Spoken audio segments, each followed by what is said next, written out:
to the meeting and welcome to Bradford. I'm John Woodhouse, the new Regional Secretary. The 2020 project is an excellent project, one I would fully support. I've been fully supportive of both the divisional reps and the branch secretaries in relation to this project. I think it's an excellent one. It's about standardising things we do in branches. It's about raising the bar, raising the profile, professionalising branches a little bit more, and to give yous what yous need as reps so that yous can effectively perform your role. This is your meeting as reps, and this is your opportunity to ask the questions on all the various things that will get discussed today. So don't go away thinking, I wish I had asked that question. This is your chance. The agenda is quite loose, but there'll be plenty of time for questions. So have a think in the different subjects about what you want to ask.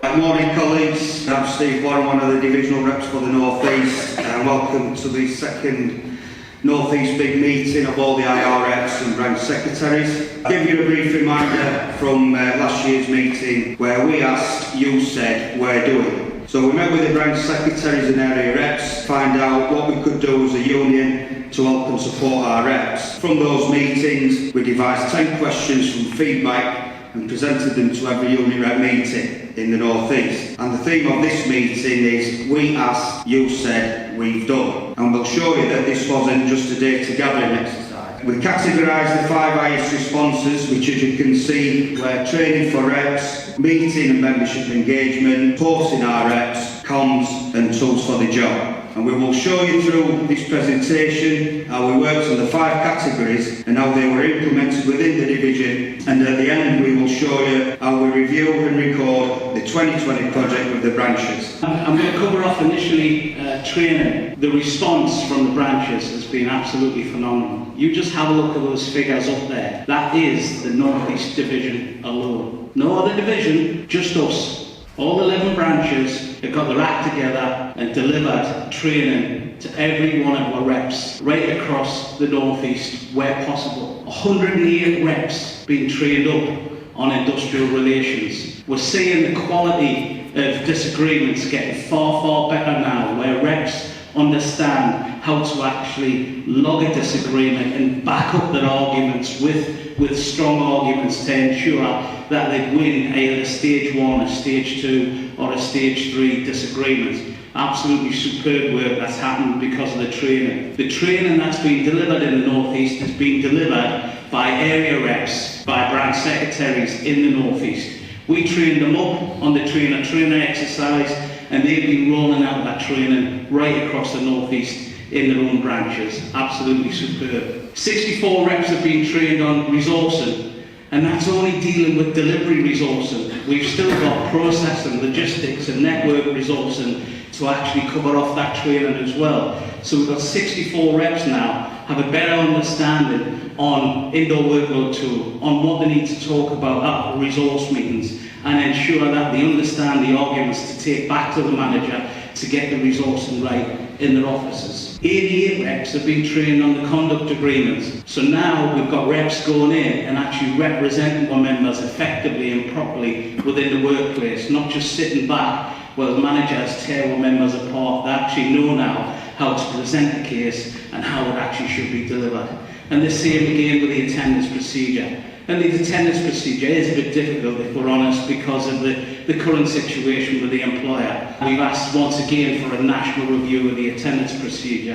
However, we've delivered the training to 84 reps so they have a better understanding on how to represent members effectively in the workplace on any AR1s or AR2s and up to dismissals. As well as that, we've actually had training sessions via the Arthoscope on the Essential Skills Programme. They're being delivered regionally as well, so we're not waiting to send 1 or 2 people down to the Arthoscope. We're actually creating our own schools within our own branches, and we're delivering essential skills in the workplace, in the actual branches themselves. Another key credit to the branches in the North East. You know, we said when we set off this vision, we said we didn't want reps coming into a job and then not being trained for 6 months, 9 months, 12 months, because that was the case. Now we've got a standard in place where a rep is elected and we're getting them trained on at least these 4 training courses within 3 to 4 months. and we're looking at delivering a course a month over three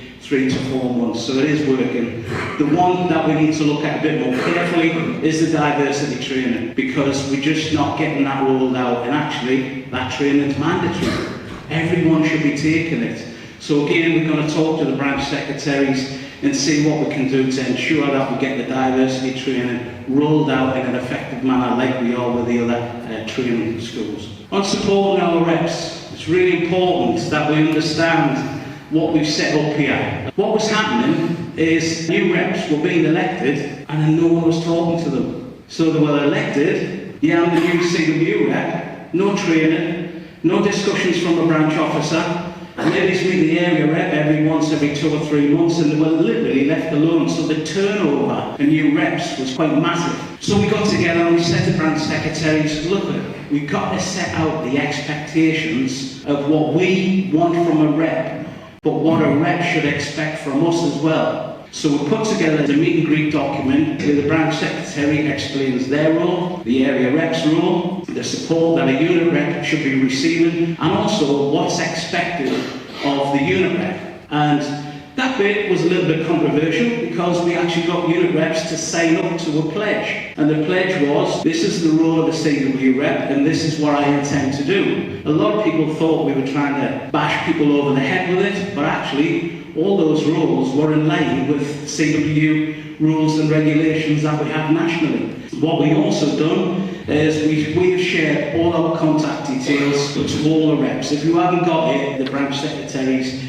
the area reps have got it. The only caveat we've said about the divisional reps is you should always try and go through your area reps and your branches first before leapfrogging them to come to a divisional rep. Another one of the things that you guys said is we don't see the divisional reps enough, we don't see the area reps enough. Some of the area reps come into the office, go see the boss, leave the office, don't talk to her, don't walk the floor. So we actually challenged the area reps on that and said, you have to go back, you have to start walking the floor, you need to talk to people, you need to find out what the issues are. One of the officers in the Leeds branch, and after speaking to the members, because the rep was having a bit of a tough time, we turned the members around and we got a cracking deal for that office. So it does work, walking the floor and just listening to the live issue. What we've also introduced this year as well is unit reps shadowing area reps, especially at conduct cases, attendance cases, when it's dismissal or whatever, so the unit rep can see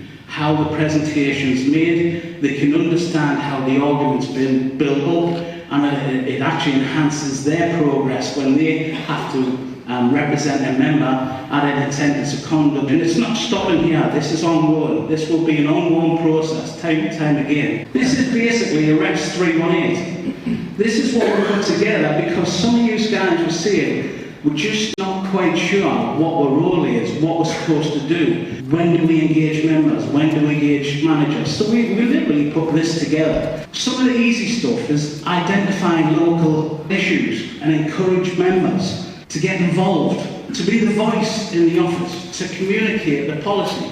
And by Craigie, you've done that over the past few weeks, yeah? But to be the voice of this CWU. If you see a new face in the office, go over and say hello, meet and greet them. Hi, I'm Bob, I'm the local CWU rep. Who are you? Is it your first day? Then eventually, have you joined the union? You better join the union, there's a bit of trouble around the corner. You handle grievances, you handle conduct, attendance, bullying and harassment, day-to-day issues. You negotiate agreements on behalf of the members. Resource meetings. Pain in the backside, but if you don't go to them, we can't represent our members effectively. Keeping notice boards up to date and correspondence between area rep and branches is absolutely key. One thing that we mentioned was about recognition for reps. What the branches have agreed to is we will start having on the right the badge, starting from 5 years, but 5, 10, 15, 20, 25 and then 30 plus. Reps will get a badge sent with them. At the same time on the left, through Chrissy Bennett, we've been able to get a certificate drawn up, which is basically raised at your local AGM. In fact, that motion put forward, signed by your colleagues, talks about your workload, looking after working class people,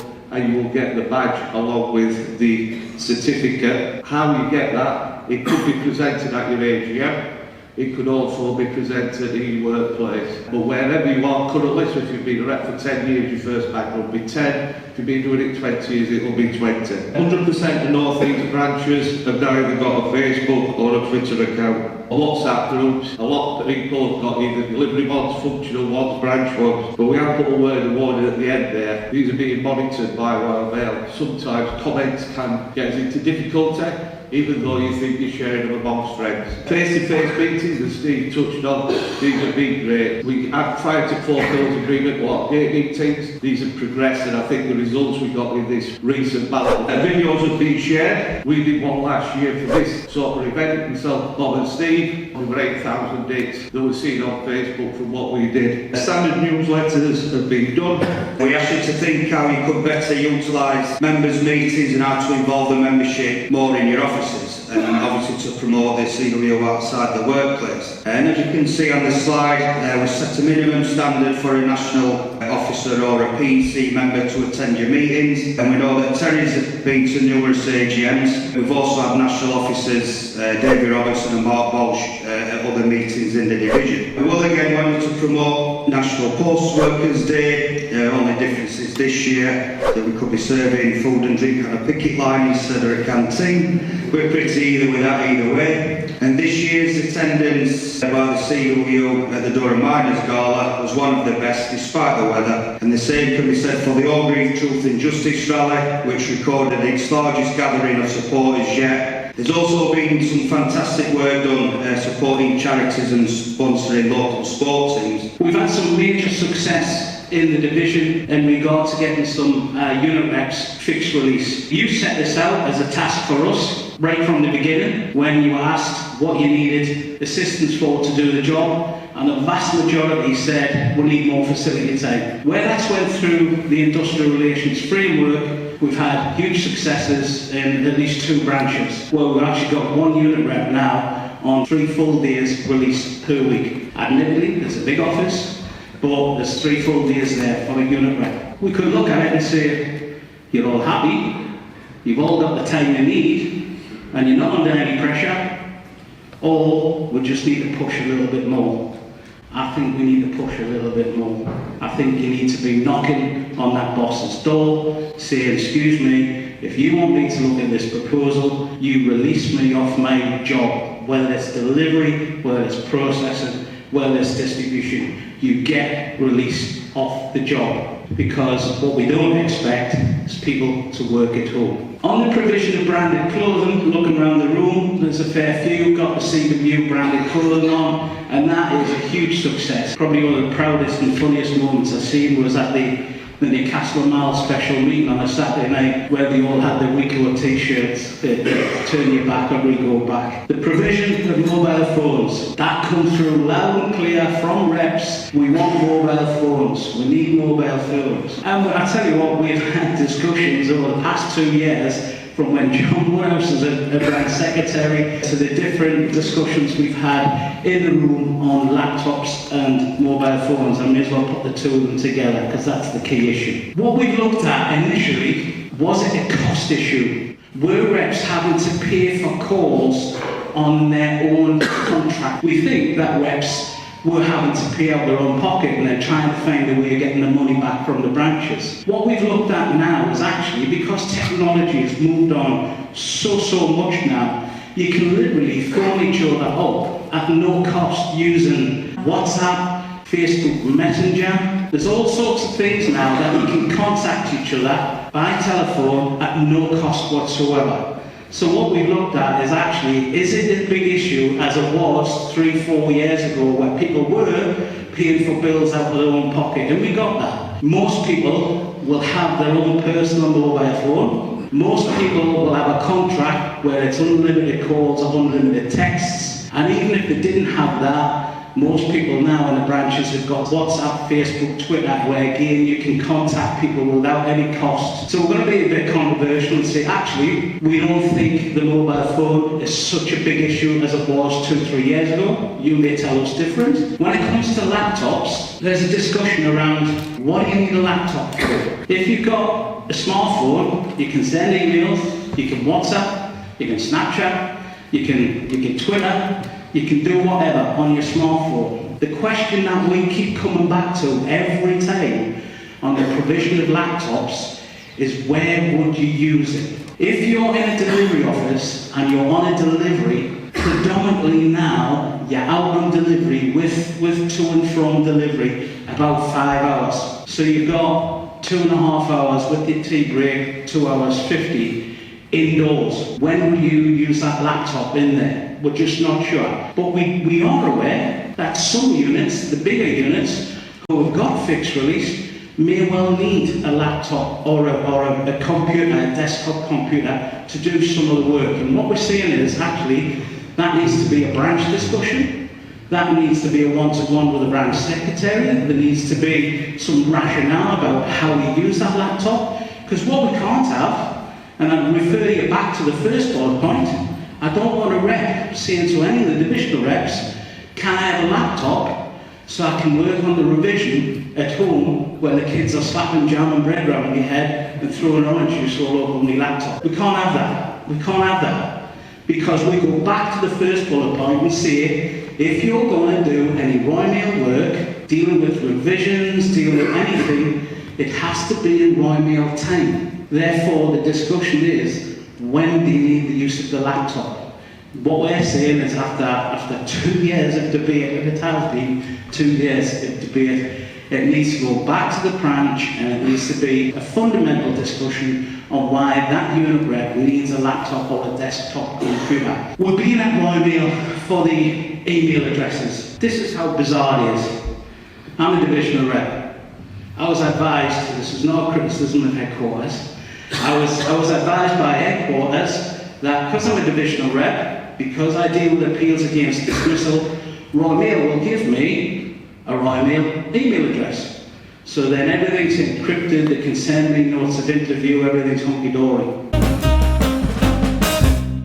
So if a divisional rep's struggling to get one, God knows what you're going to be doing as a unit rep. However, I am aware that there are unit reps and area reps in this room that have Royal Mail addresses. Simon Midgley, is he about Simon? Yeah, Simon's got access, but there's others that have got no access, and we're just not sure how we're going to break that barrier down. And I think going to them at the minute, saying, excuse me, both can we have a royalmail.com email address, may not be the best of timings. So I think we're just going to park that one for the minute. On the review and the monitoring, so we set up a review and monitoring process for all the branches in the North East on every activity that was based in this. So I'll try and talk you through. If you look for your branch, you'll see this one's York and District. On the left-hand side, you've got diary dates, area reps visiting, community events, WhatsApp group being set up, notes boards, websites, checks, and then all the training. You can see the various training in the left-hand side box. We've done that for every branch. This information is a quick walkthrough for you guys, but it's all going to be available to anybody that wants to see it. It's all the stuff that you guys asked for, and we put that together. It's a bit of a difficult for the branches, because the way we positioned it was, you ain't got no place to hide. And the way we done it, us nasty divisional reps, we said, guess what? You don't fill this in, we're going to put it up on there for all your reps to see in October. That's why it was filled in, that's why it was done. Because there's not one branch wanting to sit here and show a blank form. They had to show the actions, what you guys asked for, in regard to the 2020 project, and that's what we put together. It allows us to build and identify any gaps accordingly as well. So where the gaps were identified, we can go in and support the branches to ensure that unit reps were being shadowed or training was taking place, etc. Our commitment to you is that we're going to continue to monitor, we're going to continue to review and evaluate, and we want to look at any further ideas as well. Surely it's not the end. Because today isn't the end, it's just the start. Excellent. We've got to build on it, we've got to ensure that it becomes a standard format for every branch, that on every election there is the meet and greet, then there's the 4 months of training, and then there's the involvement of the area reps with the members in the offices, and the shadowing and all that kind of stuff. So we're committing that we build on what we've done now.